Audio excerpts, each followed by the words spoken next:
जो ट्रांसपेरेंसी कमलनाथ जी के खिलाफ चल रही है सर्वविदित है। हर अखबार, हर media, social media, Bharatiya Janata party में उनको जाने को लेकर जो कुचक्र चला गया था, ये मैं अपने आप में फिर से एक बार दोहराना चाहता हूँ कि मीडिया का दुरुपयोग कैसे किया जाता है और किसी व्यक्ति की इतने साल की निष्ठा पर कैसे सवाल उठाए जाते हैं, उसका एक कमलनाथ जी के खिलाफ कुचक्र रचा गया था। अभी मेरी कमलनाथ जी से बात हुई, उन्होंने कहा कि जीतू, ये मीडिया में जो इस तरह की बातें आ रही है, ये सब एक तरह से भ्रम है और ये मैं कांग्रेसी था, हूँ और रहूँगा।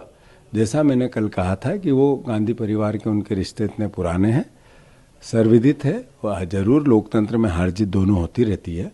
हर परिस्थिति में उन्होंने दृढ़ता से कांग्रेस के विचार के साथ अपना जीवन जिया है और आगे भी कांग्रेस के विचार के साथ ही अपना अंतिम सांस तक जीवन जिएंगे। ये भावना उनकी खुद की है जो मुझसे बात होकर उन्होंने कही। और मैं मानता हूं कि आज के दौर में जिस तरीके से भारतीय जनता पार्टी ने मीडिया का दुरुपयोग करके हर तरीके की एक ट्रांसपेरेंसी तैयार की है, देश के लिए एक तरह से चुनौती भी है और देश की आने वाली राजनीति के लिए एक तरह का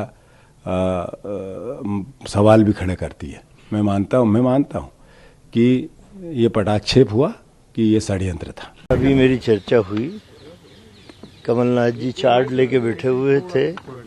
लोकसभा चुनाव की टिकटें मध्य प्रदेश में कैसे बटेंगी, जाति समीकरण क्या होंगे। उन्होंने कहा मेरा पूरा ध्यान अभी इस तरफ है कि मैं मध्य प्रदेश की 29 सीटों पे जाति समीकरण बैठाऊं, कौन किन लोगों को देने से कांग्रेस मजबूत होगी। अभी मेरा इस तरह का किसी कोई विचार ही नहीं है, न मैंने किसी से चर्चा की। मैंने कहा मीडिया वाले बोल रहे हैं कि आपने इनकार भी नहीं किया। उनका कहना कि मीडिया वालों को ही बनाया हुआ प्रश्न है और वही जवाब दें। बोले मैंने तो किसी मीडिया को आज तक नहीं कहा कि मैं कहाँ जा रहा हूँ, कहाँ नहीं जा रहा हूँ। सर, इतने इम्पोर्टेंट सवा महीने से लग रही थी तो सर वो अटकलें अब खत्म हो गई। कांग्रेस ये मान के चले कि कमलनाथ अब भाजपा नहीं ज्वाइन करेंगे?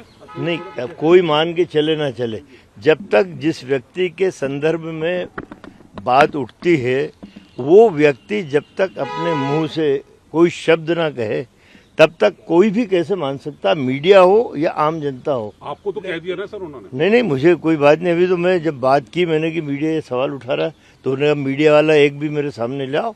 जिसको मैंने कहा हो मीडिया वाले खुद ही बात उठा रहे हैं और खुद ही जवाब दे रहे हैं। और मैंने मीडिया को कहा कि जब भी कोई इस तरह का मसला होगा सबसे पहले मैं किसी और को बताए बिना मैं आपको बताऊंगा। और इस तरह के निर्णय सामूहिक निर्णय होते हैं, कोई इस तरह का निर्णय। और मैं